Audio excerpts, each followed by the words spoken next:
Era noviembre de 1957 cuando la policía llegó a un granero en el pequeño y tranquilo pueblo de Plainfield en el estado de Wisconsin. En ese momento estaban detrás de una pista en el caso de la desaparición de una mujer del pueblo. Allí se encontraron con una escena de no creer, como salida de una película de terror. El cuerpo de una mujer colgaba boca abajo. Ya no tenía cabeza y faltaban otras partes de su cuerpo. Su pecho estaba totalmente abierto y drenado de sangre. Pero eso no fue todo. Al revisar la casa al lado del granero, lo que hallaron fue más allá de cualquier pesadilla. Los oficiales se encontraron con algo que hasta les hizo querer vomitar todo lo que habían comido hasta ese momento. Dentro de esa casa había muebles, lámparas, máscaras y otros objetos hechos con piel humana. También encontraron cráneos usados como recipientes, como tazas e incluso portavelas. Por si fuera poco, también se encontraron órganos almacenados en el refrigerador. Un corazón en una bolsa cerca de una chimenea, un frasco lleno de orejas y una caja llena de partes íntimas de varias mujeres. Nada de eso parecía real, porque era demasiado loco el solo hecho de pensar de cuántas personas sin vida se estaba hablando en ese momento, solo contando todas esas partes encontradas.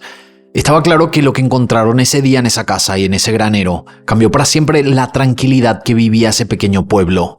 Algo muy turbio estaba pasando y a partir de ese horror comenzó una investigación que poco a poco fue develando la historia de la persona detrás de todos esos crímenes. Una persona solitaria, marcada por traumas y obsesiones, cuya vida y crímenes inspirarían muchos relatos en la cultura popular. Solo para que se den una idea, el caso que les traigo hoy inspiró las tan famosas y clásicas películas Psicosis, La Masacre de Texas y también El Silencio de los Corderos. Y este 2025 también llegó a la popular plataforma de Netflix en forma de una serie de 8 capítulos. Hoy voy a contarles la historia real detrás de esa serie. ¿Y qué fue lo que Netflix no mostró o modificó para dramatizar los hechos? Acompáñenme a conocer el caso del carnicero de Plainfield, también conocido popularmente como el Ghoul.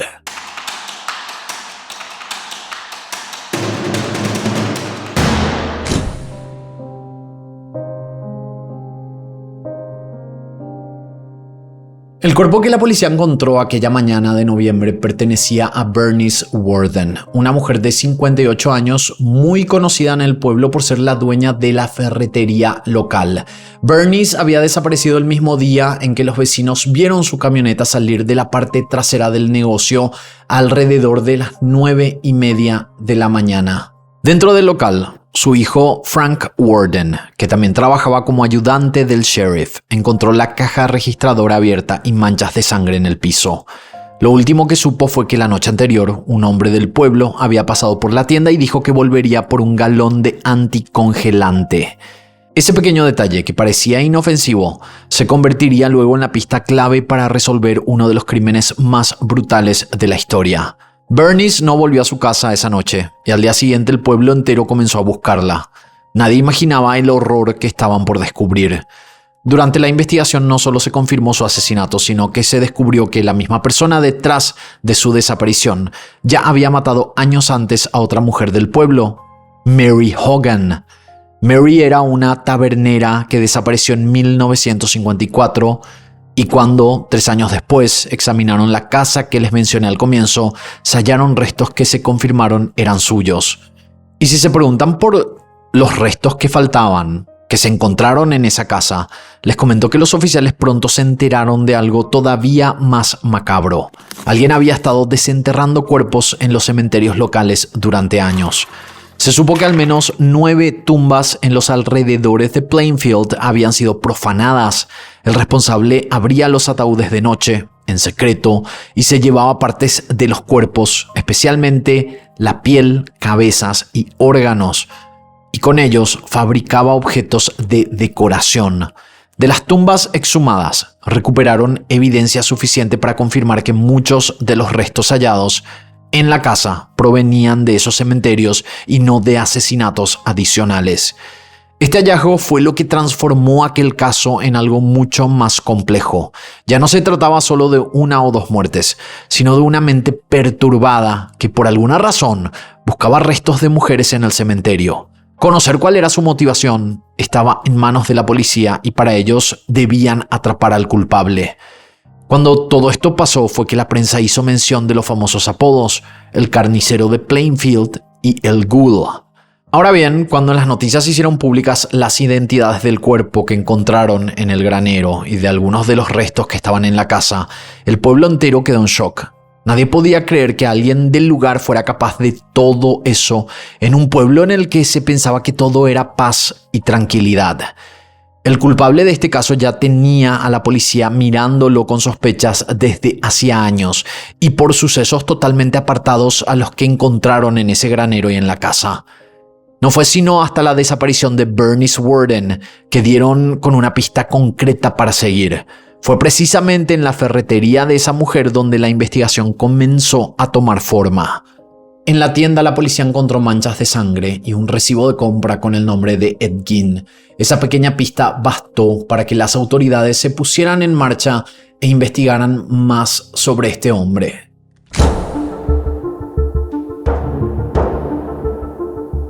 Para comprender la magnitud de los crímenes y horrores que se descubrieron en aquella granja, hay que meterse en la mente de Edward Theodore Gein. Ed o Eddie, como lo conocían, había nacido en 1906 en Wisconsin y creció en una familia marcada por la violencia y el fanatismo religioso. Era el segundo de dos hijos. Su hermano mayor se llamaba Henry y sus padres fueron George Philip Gein y Augusta Wilhelmine Gein. George, su padre, era un hombre severo y con problemas con el alcohol. Él trabajaba como carpintero, curtidor y bombero en la ciudad de La Crosse, en Wisconsin. Posteriormente también fue dueño de una pequeña tienda de comestibles, aunque la vendió poco después antes de mudarse con su familia a la granja en Plainfield. El papá de Eddie Henry no solo era alcohólico, sino que también era violento. Era de esperarse que su problema de la bebida estuviera ligado a esos arranques de agresión. En sus momentos de embriaguez solía maltratar a sus hijos y también a su mujer. Augusta, fervientemente religiosa y estricta, impuso una crianza basada en el miedo, la culpa y castigos severos. Para ella, todas las mujeres eran pecadoras y una amenaza, y educó a sus hijos con duras enseñanzas religiosas basadas en el Antiguo Testamento, enfatizando el castigo divino. Su obsesión por la pureza y disciplina dominó la vida de Ed, quien desarrolló un complejo de Edipo fuerte y obsesivo. El complejo de Edipo es un concepto de la teoría psicoanalítica que describe un conjunto de sentimientos que los niños experimentan entre los 3 y 6 años de edad. Básicamente se refiere al deseo inconsciente del niño por el progenitor del sexo opuesto. Por ejemplo, el niño siente atracción hacia su madre y al mismo tiempo un sentimiento de rivalidad y rechazo hacia el progenitor del mismo sexo. En este ejemplo, el niño ve al padre como competidor o enemigo. Para entender el fanatismo religioso en la familia Gein, hay que saber que eran luteranos, especialmente Augusta, la madre, que seguía una forma muy estricta y rígida de esa religión. Ella creía mucho en las enseñanzas del Antiguo Testamento y se tomaba la Biblia de una manera muy literal. Para ella, la pureza moral y la castidad eran muy importantes y veía al mundo exterior y a otras religiones como peligros que podían corromper a sus hijos. Ed y su hermano Henry iban a la escuela primaria del pueblo, pero la experiencia de cada uno fue distinta. Ed era un niño tímido, con un ojo perezoso y un problema en la lengua que le dificultaba hablar, por lo que sus compañeros lo rechazaban. Además, su madre lo retiró de la escuela antes de terminar para mantenerlo alejado y controlarlo más. En cambio, Henry sí continuó y asistió regularmente a la escuela y tenía una relación más normal con la comunidad. Augusta decidió mudarse con su familia a una granja alejada. Este lugar estaba lejos del pueblo donde vivían antes y era un sitio tranquilo y aislado. La intención era clara. Ella quería mantener a sus hijos alejados de las tentaciones y de la maldad del mundo exterior y con esto lo consiguió. Este alejamiento y aislamiento provocó en Ed y su hermano una desconexión social y se podría decir que moldeó y profundizó la personalidad retraída y problemática de Ed. Tras dejar la escuela, Ed y Henry trabajaron juntos en la granja familiar a tiempo completo. Además, Ed hacía trabajos ocasionales en la ciudad como mantenimiento para ganarse algo más. En la comunidad, Ed era alguien reservado y con poco contacto con los vecinos, mientras que Henry se movía un poco más entre la gente del pueblo. Años más tarde, cuando Ed ya era todo un adulto y tenía 34 años, su padre, George, falleció el 1 de abril de 1940 a los 66 años de edad de una insuficiencia cardíaca. Su muerte dejó a la familia sin la figura paterna y el control total del hogar quedó en manos de Augusta. En 1944, 4 años después de la muerte de su papá, la granja familiar Ginn fue escenario de un trágico incendio que terminó con la vida de Henry, el hermano mayor de Ed. Según el informe oficial, Henry murió por asfixia debido al humo inhalado durante el incendio descontrolado que consumió parte del terreno. Sin embargo, hubo detalles que nunca se aclararon y que dejaron dudas hasta hoy. El día del incendio, Ed y Henry quemaban malezas para limpiar la granja cuando el fuego se salió de control. Después que los bomberos apagaron el incendio, encontraron a Henry sin quemaduras pero con golpes en la cabeza. Se dijo oficialmente que fue un accidente y que probablemente se lastimó al escapar, pero nunca se hizo una autopsia ni se investigó si hubo violencia antes. Lo que también llamó la atención de los agentes policiales fue que Ed fue quien los llamó para avisar que su hermano había desaparecido después del incendio. Además, los guió directamente hasta el cuerpo como si supiera exactamente dónde estaba. Esto hizo que pensaran que quería controlar la escena o impedir que el cuerpo apareciera en otro lugar, aunque también pudo ser porque él conocía bien la granja. La relación entre Henry y Ed no era fácil. Henry quería alejarse de la granja familiar y estar con una mujer a la que conoció en el pueblo, pero Ed, que era muy unido a su madre y a estas ideas que ella tenía sobre las mujeres, no lo aceptaba. Esto hizo que algunos sospecharan que Ed pudo tener algo que ver con la muerte de su hermano, pero nunca se logró probar nada. En muy poco tiempo, Ed perdió a su padre y hermano, y a esto le siguió la muerte de su madre. Augusta falleció en 1945 tras una larga enfermedad que incluyó apoplejía. Su estado la dejó postrada y con secuelas que la aislaron aún más, un proceso que hundió a Ed en una tristeza profunda cuando ella finalmente murió. La pérdida de su madre fue devastadora y marcó un antes y un después en la vida de Ed. Con decirles que conservó la habitación de su mamá cerrada, intacta y ordenada, mostrando una especie de santuario sagrado para ella. Pero eso sí, el resto de la casa era un caos total. Eso mostraba que la combinación de represión, trauma y obsesión llevó a Ed a tener un trastorno mental grave y comportamientos compulsivos. Ed acumulaba muchos objetos en su casa, incluso basura y cosas pequeñas como jarras con chicles viejos, otro lleno de uñas que se cortaba y también tenía una jarra llena de orejas humanas. Este comportamiento es hoy conocido como síndrome de Diógenes, un trastorno donde la persona acumula objetos de forma compulsiva y descuida su higiene y cuidado personal. Este síndrome suele estar ligado a otros problemas mentales como la depresión o esquizofrenia.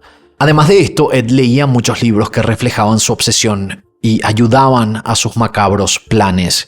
Entre ellos estaban textos de anatomía, cirugía y medicina que usaba para entender mejor el cuerpo humano y mejorar las mutilaciones que hacía.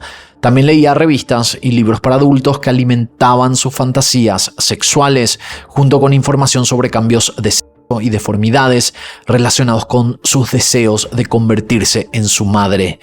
Ed quería convertirse en su madre no solo como una idea, sino porque ella tenía un control muy fuerte sobre él desde que era niño. Su madre era una mujer muy estricta y dominante, y Ed la admiraba y a la vez le tenía miedo.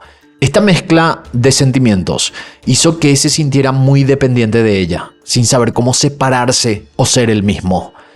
Además, Ed tenía problemas psicológicos severos que complicaban todavía más sus emociones. Estas dificultades lo llevaron a buscar formas extremas y oscuras para enfrentar su necesidad de estar conectado con su madre. No podía expresar ni entender esos sentimientos de manera normal, por eso hizo cosas muy raras y macabras que reflejaban su confusión y sufrimiento interno. Solía vestirse como mujer, hacía vestimenta de mujer con cuerpos de mujeres, hacía máscaras de piel de rostros de mujer y más. Así, su deseo de ser su madre iba más allá de una simple fantasía. Era un reflejo de la gran influencia que su madre tuvo en toda su vida y de su lucha constante con su identidad y emociones. Así la infancia y juventud de Ed, marcada por el abuso, la influencia dominante y violenta de su madre, la muerte de sus seres cercanos y su aislamiento, proporcionaron una mente rota que despertó en él lo más oscuro de la naturaleza humana.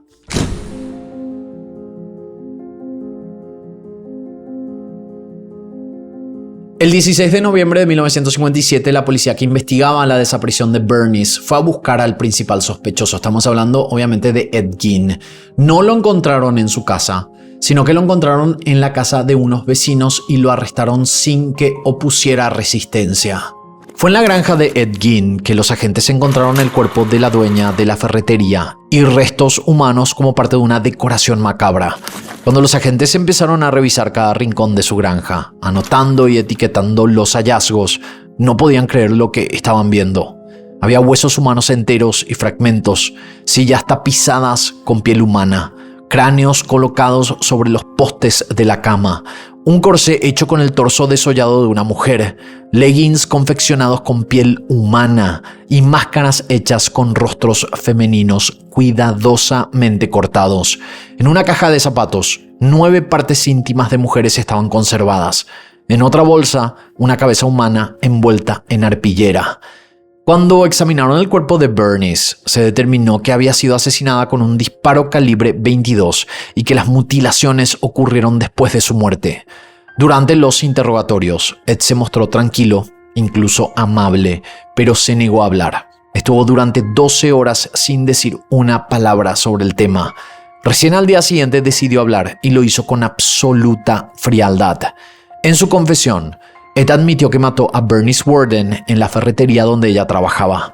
Detalló que la sorprendió al entrar, la golpeó y la ató antes de matarla.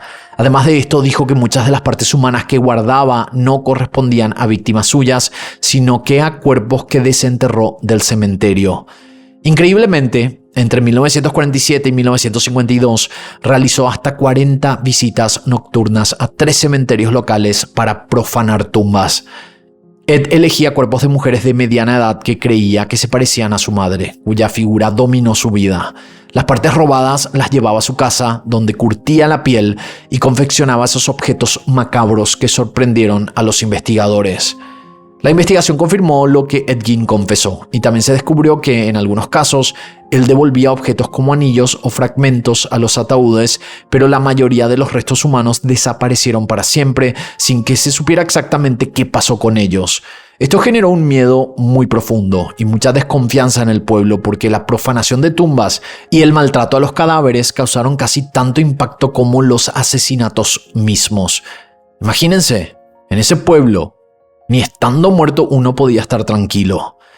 Aunque solo se confirmaron 2 asesinatos, se sospecha que Ed Gein pudo estar involucrado en otras desapariciones de mujeres jóvenes en esa época, pero nunca se encontró prueba concreta. Él admitió haber matado a Mary Hogan y a Bernice Worden, pero a veces negaba o no recordaba bien cómo pasó exactamente lo de Mary. La policía también pensó que una gran parte de lo macabro que él hacía era robar partes de cuerpos ya enterrados para hacer objetos extraños, más que matar a más personas. Ed Gein confesó a los investigadores que después de la muerte de su madre en 1945, sintió que una fuerza se acumuló dentro de él. Durante esos años comenzó a visitar cementerios cercanos para desenterrar tumbas recientes de mujeres fallecidas. Su objetivo era coser un traje de mujer usando piel humana, con la intención de recrear físicamente a su madre y llegar a convertirse en ella. Como dijo un psiquiatra, quería meterse en su piel. Ed explicó que las partes del cuerpo que pudo conseguir de las tumbas no fueron suficientes, por lo que, según su confesión, tuvo que matar a 2 mujeres para completar ese macabro proyecto. Esto muestra el nivel extremo y perturbador de su fijación por su madre y cómo esta obsesión moldeó sus crímenes más horribles. Además, en la casa de la familia, los investigadores encontraron evidencia gráfica de sus actos, de las que ya les hablé, y estamos hablando de pieles humanas, caras disecadas en las paredes y cajas con narices y otras partes íntimas de mujer. Los investigadores se dieron cuenta que este hombre tenía una mente profundamente trastornada, dominada por obsesiones relacionadas con su madre y una psicopatía que lo llevó a interpretar la muerte como una extraña forma de recrear y aferrarse a esa figura maternal perdida.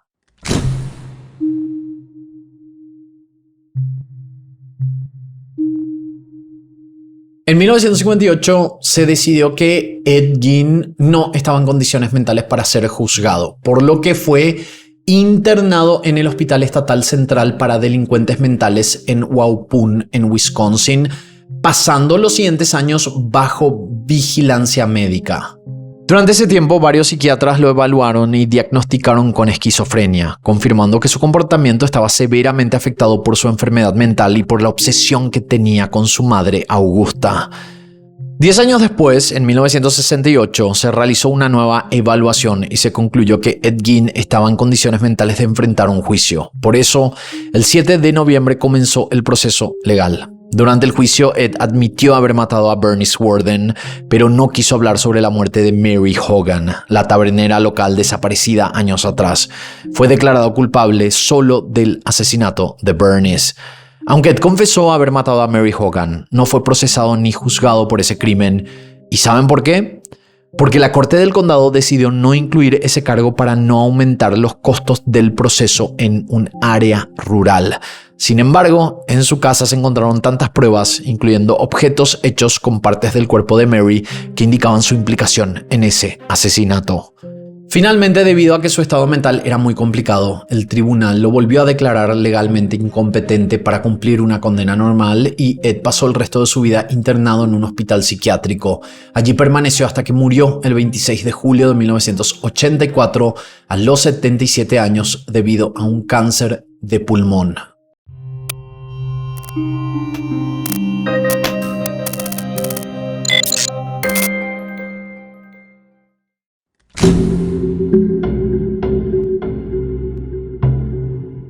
Los crímenes de Ed Gein dejaron una huella muy fuerte en el pequeño pueblo de Plainfield y también en la cultura popular, con decirles que su casa fue quemada en 1958 justo antes de que la propiedad fuera puesta a la venta. Era como que todo el pueblo quería olvidarse para siempre de lo que había pasado en ese lugar. Se cree que el incendio fue intencional, hecho por los mismos vecinos, que no querían que la granja se convirtiera en un lugar macabro al que la gente fuera solo para mirar o hacer culto.